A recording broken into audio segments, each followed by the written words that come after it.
Wendigo, Skinwalker, Goatman. Powerful names referring to three different horrific beings that strike fear into the hearts of men, reinforced by deep-seated traditions from the myths of Native American folklore. Okay, so that's not this.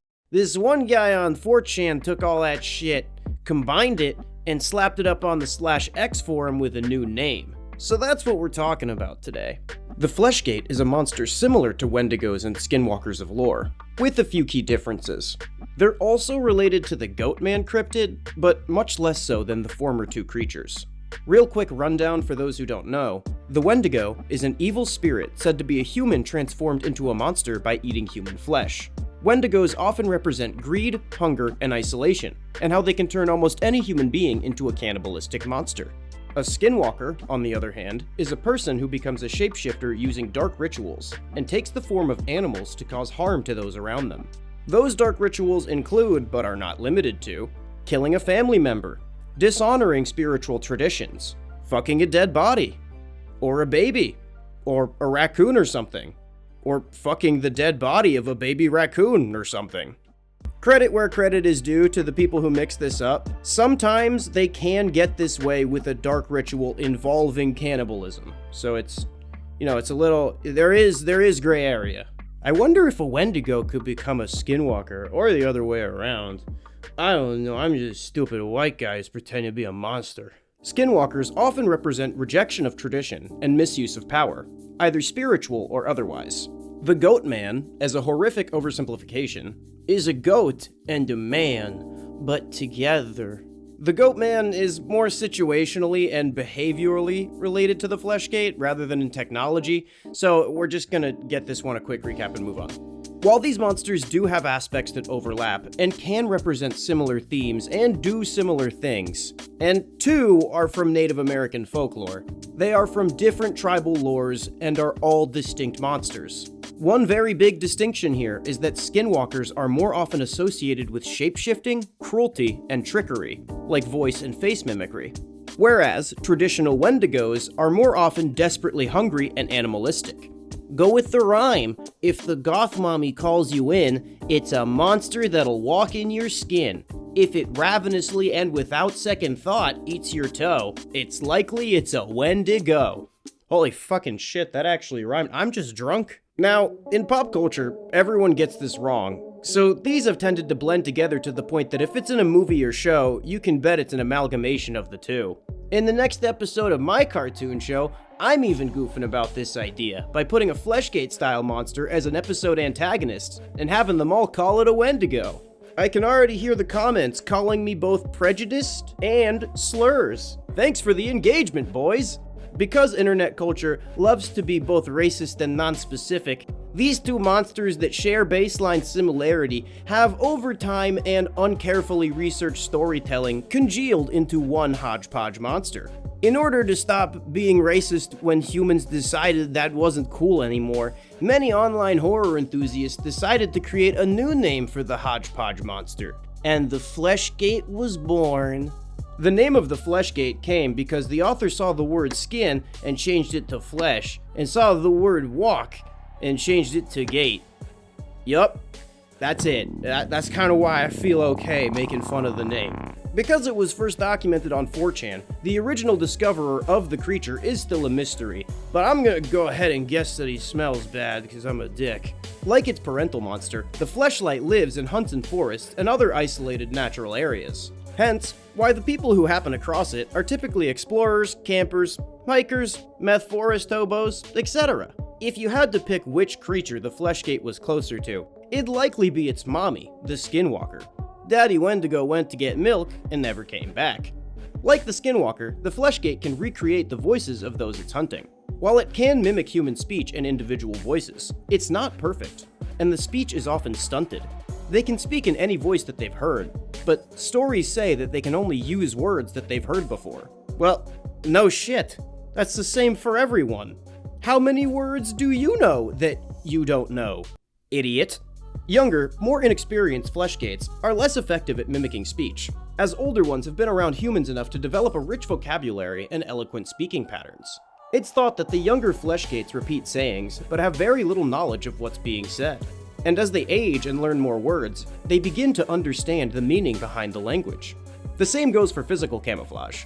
The older the fleshgate, the better the disguise. Aside from the mimicry, there's a few other sounds that the fleshgates emit, most notable of which is their screech. This screech has been said to immediately activate fight or flight, and while the closest thing to it that witnesses describe is a mix between an eagle and a man in horrible pain, there's always an indescribable unnatural quality to it. Usually, it's heard from far away, but in instances where a fleshgate is discovered, it will sometimes screech while sprinting away to dissuade its intended victims from tracking it. While the fleshgate is incredibly strong, it doesn't really seem to be all that durable, as attacks that would dispatch just about any human can seem to take out a fleshgate. That's probably why it runs away like a bitch. You may think of the fleshgate as some sort of great value knockoff brand culture vulture Native American forest monster, but that's not the case. The fleshgate is based on the skinwalker and the wendigo, but it has many discerning features that it developed all on its own. Some say that the fleshgate is a skilled bioshifter, which means that it can distort its form to its whim. It can create artificial clothes and objects using parts of its body, and often creates fake outfits made of its skin and flesh to fool its prey. However, the powers of the fleshgate aren't agreed upon in all its tellings.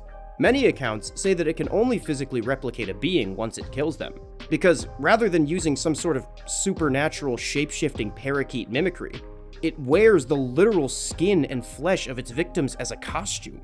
Honestly, that last part sounds like something a fleshgate would make up to fool me into thinking it isn't a fleshgate. Oh no, I can only pretend to be people who I've killed. Yeah, you're full of shit, man. Nature is just so beautiful sometimes. I mean, not right now. This makes me want to burn off my own skin to prevent identity theft, but I don't know, man. Make a slug smoothie. One thing that does tend to be consistent is that fleshgates also twitch violently, like, quote, an epileptic at a rave. I just quoted it, I didn't say it. These movements can also cause strange and unnatural vocalizations. The main aspect that separates the fleshgate from the skinwalker, and any other monster for that matter, is its memory corruption. Fleshgates manipulate the memory of those they hunt. It can implant, remove, and change memories in people's minds. The mechanism of how it infiltrates the human mind is unknown, but one paranormal researcher, Dr. Volt, said in her notebook that it was likely a combination of these vocalizations, eye contact, and possibly physical touch. Usually, the fleshgate will insert itself into a group, disguised as a previous victim, and begin mindfucking the rest of the members. The former victim will slip into the group like they've been friends with everyone there for years. Because of the false memories, the victims will think of the fleshgate's form as a trusted friend. No one will be able to tell who the additional person is in the group, even that there is someone new, but something will feel off. You know, as a white guy named Steve, some people would think it's strange that I have Tupac Shakur as my biological grandmother, but it's a good thing I have the clear memory of watching him give birth to my father to reassure me. By the way, that's where Tupac went. He was eaten by a fleshgate. He's not in Cuba. The monster will use the group's confusion to pick the victims off one by one and expand its arsenal of costumes. He's just a little fashionista, that guy. Fleshgates typically don't use brute force in mutilating individuals, but rather they try to separate the group from each other and dispatch them one by one. They're masters of emotional manipulation, often picking a family member that one would struggle to see as anything but loving and pure, or weaving a masterful backstory where it exists as the love of your life. Many campers have been talked down from putting a bullet between the fleshgate's eyes because it was a smooth talker wearing a set of dead girl's heavy naturals. When discovered, rather than just going on a rampage, they'll try and find another group to target, or separate for a while and go back when the prey is less suspicious. The fleshgate's method of killing isn't characterized in detail, but that's likely because the creature only strikes once it's able to lure them away into isolation, killing them, taking their form, and returning to the group to do it again. Fleshgates are rarely seen outside of another being's skin, but those who have seen fleshgates in their natural appearance claim that they are extremely tall, thin, pale-skinned beings with elongated limbs and claws, and no hair. They have a skeletal humanoid face with sunken black holes for eyes, and a hole where a nose should be. Sometimes the eyes are described as glowing, but I'm pretty sure they stole that one from the Goat Man. The face isn't like a regular one, however, and it continually morphs and changes like a series of faces being pressed into a morph suit. The teeth are yellowed and sharp, and many descriptions note a smell of decay that follow the creature around. Some of you may mistake the FLESHGAIT for the FLESHLIGHT, and if you're desperate or drunk enough, you may find that there is no difference at all. The FLESHGAIT may have stemmed from an unholy fusion dance of the Wendigo, the Skinwalker, and the Goatman. But what it became in the environment of the internet is entirely different. The FLESHGAIT is now a new version of the monsters that embodied the fears of the forest. We still deal with strange, inhuman threats on a daily basis. They just come at us more through the digital world now. Those fears reverberate through every human who looks out into the dark forest.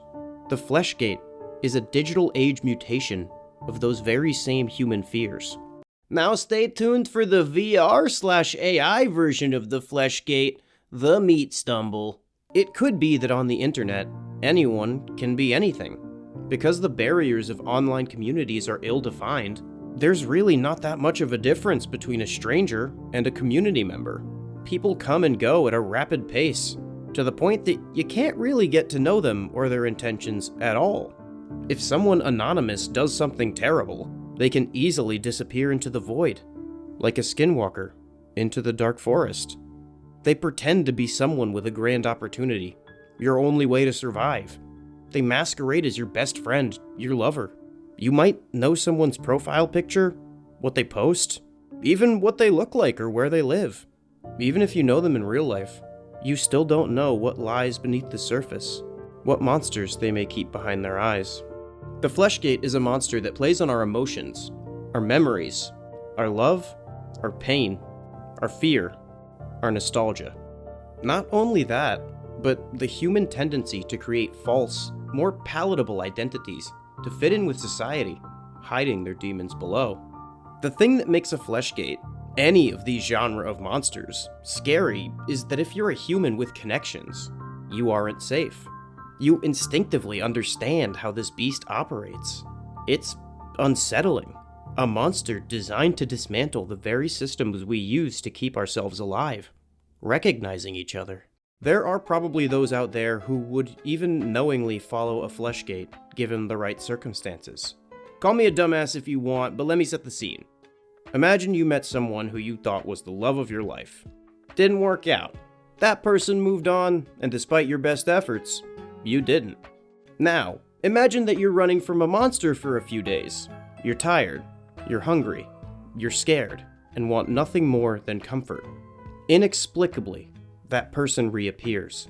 They say everything is different now. You can have the life that you wanted. You just need to follow them a little bit deeper into the woods. Logically, I wouldn't be stupid enough to follow the obvious monster trying to emotionally manipulate me, but shit, if I was in the wrong mind state, which a monster who fucks with your mind state could easily put you in, I might go in just to see her smile one last time, even if it killed me. Or something goofy like that. If you like this video, you should like, comment, and subscribe with all notifications enabled, or I'll throw you to the FLESHGAIT. Shout out the inner circle. Love y'all. Okay, bye.